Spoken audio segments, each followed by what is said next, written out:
जो ही हम अपने प्रयोजन को जान जाएंगे, स्वतः यह भी पता हो जाएगा जो हमें अपने इस प्रयोजन की प्राप्ति के लिए करना क्या है।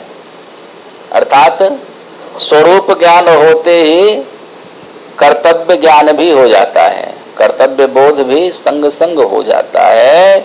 स्वरूप बोध नहीं हो पाने के कारण हम कर्तव्य को भी नहीं समझ पाते, क्या करना चाहिए सो ही नहीं जानते हैं, हमारा धर्म क्या है सो ही हम नहीं जानते हैं। हमारा धर्म क्या है? सेवा ही हमारा धर्म है, क्योंकि हम अंश हैं और अंशी का धर्म होता है, अंश का धर्म होता है अंशी की तृप्ति के लिए कार्य करना। हम गोविंद के अंश हैं ना, ईश्वर अंश जीव अविनाशी। गोविंद समस्त कारणों के कारण हैं, अनादिरादिर गोविंद सर्व कारण कारणम, श्री ब्रह्मा जी ने कहा ब्रह्म स्तुति ब्रह्म संहिता में। तो वो हमारे अंशी हैं, हमारे स्वामी हैं, उनकी सेवा करना यह हमारा कर्तव्य है। और यह एक विशेष बात है कि 84 लाख योनियों में भ्रमण करने के बाद कृपा रूप में हमें यह मनुष्य शरीर प्राप्त होता है, अपने उस प्रयोजन और कर्तव्य को समझने निभाने के लिए ही। हमारी इंद्रियों की संरचना ही ऐसी है जिससे हम गोविंद के अनुकूल होकर, श्री प्रिया प्रियतम के अनुकूल होकर उनका भजन कर सकते हैं, उनकी सेवा हम कर सकते हैं। ऐसी यह विलक्षणता लिए हमारी इंद्रियां हमें प्राप्त हुई है। खाना सोना आदि यह जो इंद्रियों का स्वभाव है, यह तो सभी प्राणियों में है।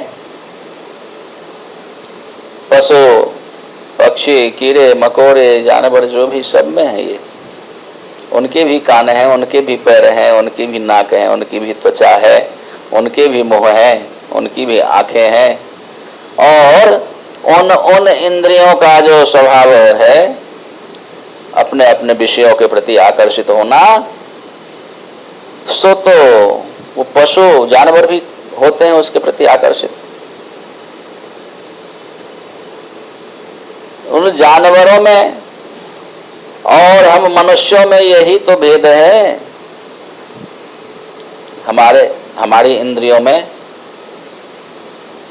कृपा के कारण एक विलक्षणता दी गई है, एक विलक्षणता प्राप्त हुई हमारी इन इंद्रियों में, जो उन अन्य प्राणियों में नहीं है।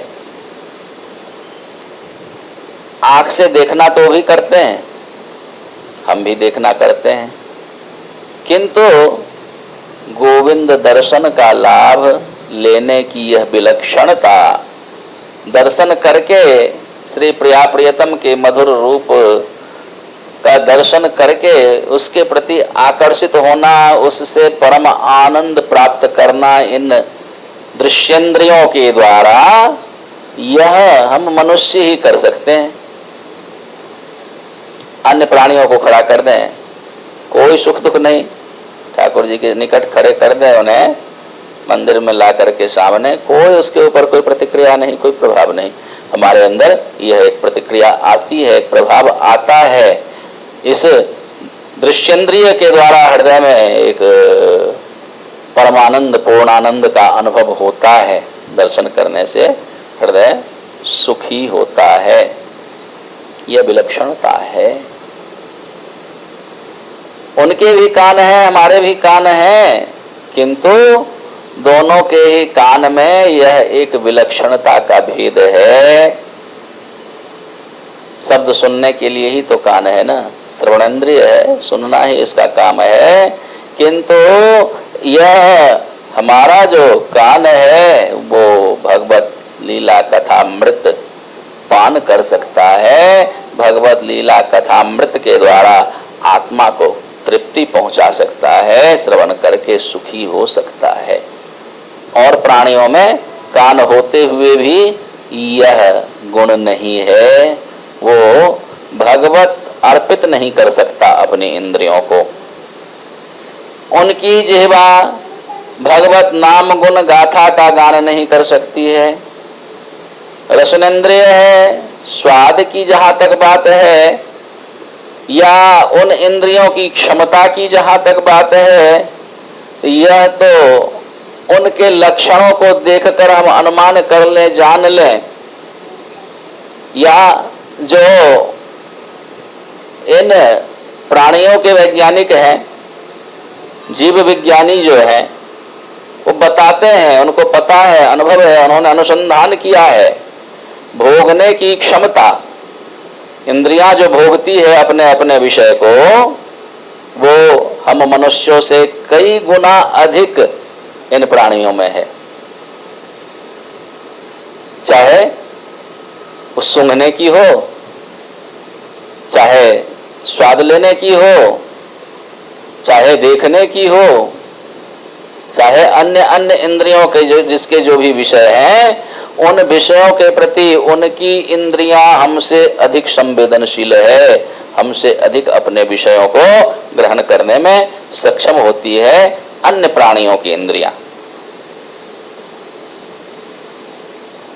मनुष्य जितने स्वाद से बढ़िया बढ़िया पकवान, मालपुआ, खीर, पूड़ी, रसगुल्ला खाते हैं, जितने स्वाद से, उसकी रसनेंद्रिय की क्षमता कितनी अधिक है। भूस में थोड़ा चोकर में ला दें तो देखिए उससे ज्यादा टूट पड़ती है उसके ऊपर। गाय भैंसों को देखें ना, उससे ज्यादा उसमें आस्वादकता, आस्वादन की क्षमता है। मनुष्यों की जिह्वा से अधिक। सूंघ करके कहीं से कहीं पहुंच जाना, सूंघ करके पहचान लेना, सूंघ करके जगह वस्तु को समझ लेना, यह मनुष्यों से अधिक नहीं उसमें। समस्त इंद्रियों के ऐसे ही विशेष विशेष उनमें सामर्थ्य है। मनुष्यों के अतिरिक्त अन्य प्राणियों में अधिक सामर्थ्य है अपने अपने विषय को ग्रहण करने की, उसका आस्वादन करने की अधिक सामर्थ्य है। किंतु फिर भी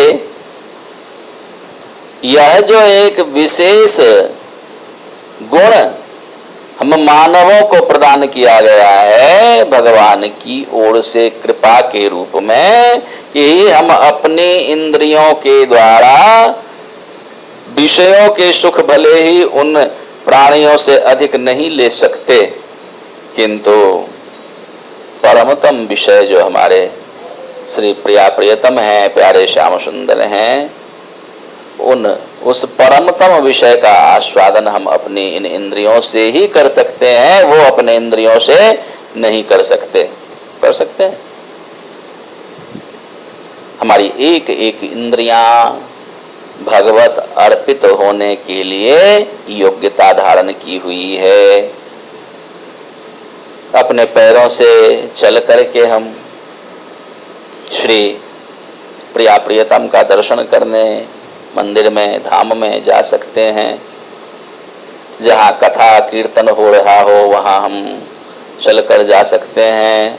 जहाँ भगवत सेवा की अनुकूलता मिले वहाँ हम अपने हाथों से कुछ कर्म कर सकते हैं। ठाकुर जी का श्रृंगार सजा सकते हैं, भोग बना सकते हैं, मालाएं बना सकते हैं, उनके लिए पोशाक बना सकते हैं। विविध कर्म है जो उनके लिए हम अपने इन हाथों से कर सकते हैं। नेत्रों से उनका हम शुभ दर्शन कर सकते हैं, कानों से उनका मंगलमय गुणगान, नाम कथा कीर्तन श्रवण कर सकते हैं। मन से उनकी मनोहारिणी लीलाओं का चिंतन कर सकते हैं। बुद्धि से उनके तत्व पर हम विचार कर सकते हैं। हर प्रकार से हम जिह्वा से उनके जो अधरामृत उसका हम आस्वादन कर सकते हैं, जिह्वा से उनके गुणों का गान कर सकते हैं। समस्त इंद्रियां हम भगवत अर्पित कर सकते हैं। इसके लिए ही हमें यह मनुष्य शरीर प्राप्त हुआ है। यही इस मनुष्य शरीर की दुर्लभता है, यही इस मनुष्य शरीर की विलक्षणता है। इसीलिए देवता लालायित रहते हैं इस शरीर को प्राप्त करने के लिए। सुर दुर्लभ सदग्रंथ ही गावा, सुर के देवताओं के लिए दुर्लभ है। बड़े भाग्य मानुस्तन पावा, सुर दुर्लभ सदग्रंथ ही गावा। बड़े भाग्य से यह शरीर प्राप्त होता है। और इसको यदि हम इसके सौभाग्य तक नहीं पहुंचाए, अर्थात श्री प्रिया प्रियतम की सेवा में नहीं लगाए, तो इसका कोई महत्व ही नहीं। फिर तो इन पशुओं से भी गया गुजरा मान लो। यह शरीर यदि भगवत सेवा कार्य में नहीं लगा, भगवत भजन में नहीं लगा मनुष्य शरीर, तो कम से कम पशु का शरीर भला है, जो मस्ती से खाता है, विषयों का सुख लेता है अपने अपने इंद्रियों के द्वारा, और निश्चिंत होकर सोता है, पगुराई करता है, जीवन बिता लेता है। कोई भविष्य की चिंता आगे पीछे की कोई नहीं रहती, निश्चिंत से जीवन जीता है। फिर तो हमसे सुखी वो है, हमसे अच्छा जीवन उसका है, यदि हम इनके शरणापन्न नहीं हुए। यही एकमात्र प्रयोजन ही है हमारा। श्री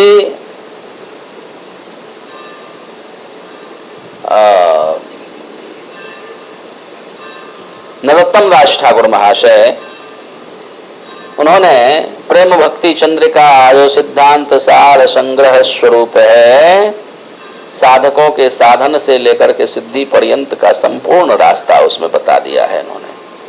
उसमें बताते हैं, ऋषि के गोविंद सेवा ना पूजिबो देवी देवा, यही तो अनन्य भक्ति कथा। ऋषि के गोविंद सेवा, ऋषि किसे बोलते हैं? हमारी इंद्रियों का नाम है ऋषि। इसीलिए इन इंद्रियों के इष्ट, इन इंद्रियों के ईश्वर, इसके मालिक स्वामी भगवान हैं। इसीलिए उनका नाम क्या है? ऋषिकेश।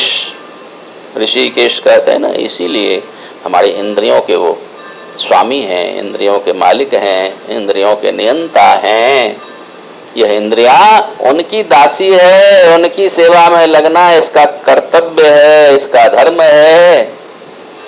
इसीलिए इन इंद्रियों को उनकी सेवा में लगाना यही परमतम ज्ञान है मनुष्य का। यही परमतम विज्ञान है जो इनकी सेवा में अपने आप को संलग्न कर लिया। यह जानना चाहिए। कहेंगे कि बड़े बड़े बिल्डिंग बनते हैं, बड़ी बड़ी कारखानाएं बनती है, बड़े बड़े बम बनाते हैं, बड़े बड़े मिसाइल बनाते हैं, यह सब उपलब्धि नहीं है क्या? यह सब मनुष्य की उपलब्धि नहीं है। यह सब उसके जो पशुवत उसमें जो व्यवहार भरे हुए हैं, उन्हीं व्यवहारों का यह मानवीकरण है। मनुष्य उन व्यवहारों को अपनी तरह से निभाते हैं। वो पशुवत व्यवहार क्या है? आहार, निद्रा, भय, मैथुन, यह चार कर्म जो है ना, पशुवत व्यवहार मनुष्य में भी है। जैसे पशु इन कर्मों में संलग्न रहते हैं, मनुष्य भी वैसे ही इन कर्मों में संलग्न है। वो भी आहार की व्यवस्था में लगे रहता है, कैसे पेट भरेगा उसकी व्यवस्था में लगा रहता है। उसका अपना ढंग है, मनुष्य के आहरण का अपना ढंग है, आहार की व्यवस्था करने का अपना ढंग है। आहार, निद्रा, वो सोने की अपनी व्यवस्था अपने ढंग से करते हैं। पशु जानवर, कीड़े मकोड़े अपने ढंग से करते हैं, पक्षियां अपने ढंग से करते हैं ना, घोंसला बनाते हैं। और आलीशान बिल्डिंग बनाना, सुंदर सोफा लगाना, सुंदर दीवान लगाना, एसी लगाना, तरह तरह से लग्जरी व्यवस्थाएं, ये किसके लिए? उसी निद्रा की पूर्ति के लिए। जो वो भी करते हैं, मनुष्य भी करता है। बिल बनाना, घोंसला बनाना, विविध भांति अपनी सुरक्षा का ध्यान रखना, भय निवृत्ति के लिए वो भी करता है। नहीं करता? अपनी सुरक्षा के लिए सब तत्पर रहते हैं ना, मनुष्य भी करता है। दोनों के विधा में अंतर है, दोनों के जो पद्धति उसमें अंतर है। वो भी अपनी सुरक्षा के लिए कुछ न कुछ करते रहता है, मनुष्य भी अपनी सुरक्षा के लिए कुछ न कुछ करते रहता है। ये बम बनाना, मिसाइल बनाना, परमाणु अस्त्र बनाना और ये विविध भांति, ये सारी सुरक्षा के अंतर्गत ही तो है, भय निवृत्ति के लिए ही तो सब कुछ होता है।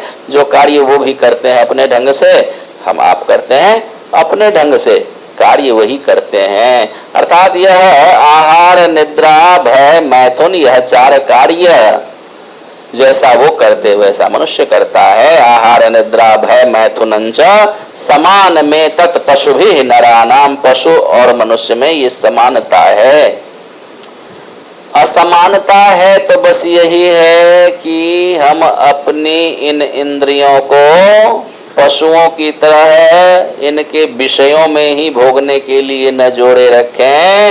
इन इंद्रियों के स्वामी को हम जान करके उनकी सेवा में इन इंद्रियों को नियुक्त कर देना, यह हम जान जाए, यह कार्य हम कर लें तो वही सच्चा विज्ञानी है, वही परम विज्ञानी है, जो जिस कार्य के लिए जो है उसी में उसको युक्त कर दे। इसलिए श्री प्रहलाद जी महाराज ने बताया, यह कौमाराचरेद प्राज्ञः, जो भगवत सेवा में अपने आप को समर्पित कर दे, कौमार अवस्था में ही यदि कर दे रहा है तो समझ लो वह प्राज्ञ है, प्रकृष्ट बुद्धि वाला है, प्रकृष्ट ज्ञान वाला है। बालक है तो क्या हुआ, वह उसी समय सबसे बड़ा ज्ञानी हो गया है। ज्ञान यही होता ही है, इसी को ज्ञान कहते हैं। बाकी ज्ञान नहीं है, बाकी सब क्या कहेंगे, जुगाड़ है, अपने अपने अपने इंद्रियों के विषयों की पूर्ति का जुगाड़, आहार, निद्रा, भय, मैथुन आदि की पूर्ति का जुगाड़ है मात्र सब कुछ। इसलिए हम गोविंद की सेवा में, ऋषिकेश की सेवा में अपनी इन इंद्रियों को संयुक्त करें। आगे बता रहे हैं, ऋषि के गोविंद सेवा ना पूजीवो देवी देवा। यह एक दूसरी बात आ रही है, देवी देवता पूजना नहीं है हमें। क्यों? जो गोविंद के हो गए, वैष्णव हो गए, उन देवी देवताओं से विरोध हो जाता है, उनका क्या? देवी देवताओं के विरोधी हो जाते हैं? नहीं नहीं, विरोधी नहीं होते हैं, ऐसा मानना, ऐसा कहना भी अपराध है। विरोधी नहीं होते हैं, उन्हें कर्तव्य ज्ञान हो जाता है गुरुदेव की कृपा से, उन्हें कर्तव्य निष्ठा का पता चल जाता है।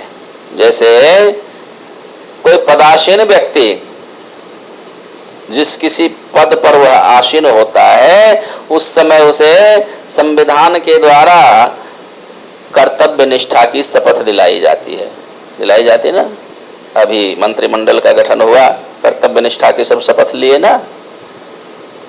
तो वैष्णवीय दीक्षा होने से यह दीक्षा क्या करती है, कर्तव्य निष्ठा की शपथ है यह, कि आज से हम अपने कर्तव्य के प्रति निष्ठावान रहेंगे, अपने कर्तव्य का हम पालन करेंगे निष्ठापूर्वक। कर्तव्य क्या है? ऋषि के गोविंद सेवा, इंद्रियों के द्वारा गोविंद की सेवा में संलग्न रहना निरंतर यह कर्तव्य है। और इसी कर्तव्य में निष्ठापूर्वक संलग्न रहना यह धर्म होता है, इसकी शपथ होती है। इसीलिए अन्य देवी देवताओं की पूजा से वर्जना करते हैं, ना पूजिवो देवी देवा, ऋषि के गोविंद सेवा। जैसे जिस पदासीन व्यक्ति को जो कोई भी पद प्राप्त हुआ, जो भी विभाग प्राप्त हुआ है, जिस विभाग में नियुक्ति हुई है, उसी में तन्मयता पूर्वक निरंतर लगे रहना उसका कर्तव्य होता है, उसकी ड्यूटी होती है। अपना विभाग छोड़ करके दूसरे विभाग में लग जाए, करने लग जाए तो क्या होगा? सस्पेंड हो जाएगा।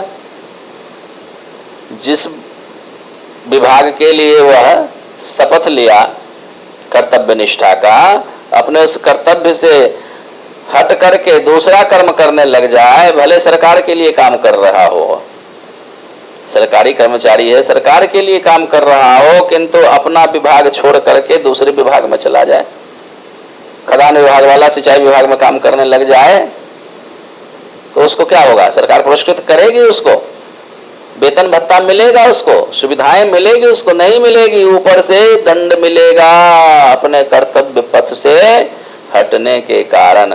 वो कहेगा, दावा करेगा कि देखिए हम व्यर्थ तो समय नहीं बिताए, हम सरकारी काम में ही समय हमने लगाया है, सरकारी विभाग में ही तो हमने काम किया है, तो उसकी सुनी जाएगी? नहीं सुनवाई होगी। उसको जिस चीज के लिए नियुक्त किया गया था, जिस कार्य के लिए, उस कार्य में लगे रहना ही उसका कर्तव्य होता है, और यह कर्तव्य पथ से हटना हुआ उसका, कर्तव्य पथ से च्युत होना हुआ उसका, इसलिए उसके लिए दंड विधान है, दंड होता है, उसको सारी सुविधाएं उसकी छीन ली जाती है, उसे पद से हटा दिया जाता है, ऊपर से दंड भी दिया जाता है। ठीक वैसे ही हम जब इनके हो गए हैं तो इनके लिए निरंतर लगे रहना यही अपना एकमात्र कर्तव्य बनता है। मन कर्म वचन से निरंतर हम इनके लिए संलग्न रहें, इनमें लगे रहें, बस यही हमारी सोच हो, यही हमारी धारणा हो, यही हमारा प्रयोजन हो, इनकी प्रसन्नता मात्र प्रयोजन हो।